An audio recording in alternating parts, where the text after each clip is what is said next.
क्या आप जानते हैं, रमज़ान सिर्फ रोज़ा रखने का नाम नहीं, ये अल्लाह का सबसे बड़ा रहमत का तोहफा है।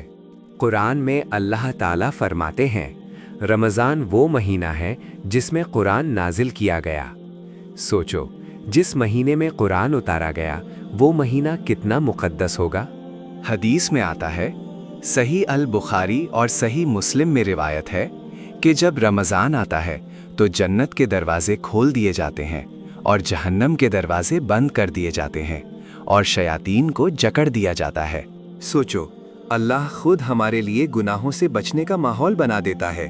नबी सल्लल्लाहु अलैहि वसल्लम ने फरमाया, जो शख्स ईमान और सवाब की नीयत से रमज़ान के रोज़े रखता है उसके पिछले तमाम गुनाह माफ़ कर दिए जाते हैं। ये है रमज़ान का इनाम। और फिर आती है एक रात, शब क़द्र, जो 1000 महीनों से बेहतर है। सूरा अल क़द्र। दोस्तों, ज़िंदगी का पता नहीं, शायद ये हमारा आखिरी रमज़ान हो।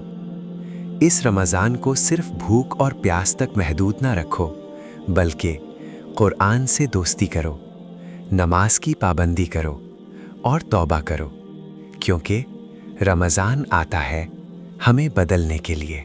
अल्लाह हम सबको रमज़ान का महीना बार बार नसीब करे और पूरे रोज़े रखने का तौफीक दे। आमीन।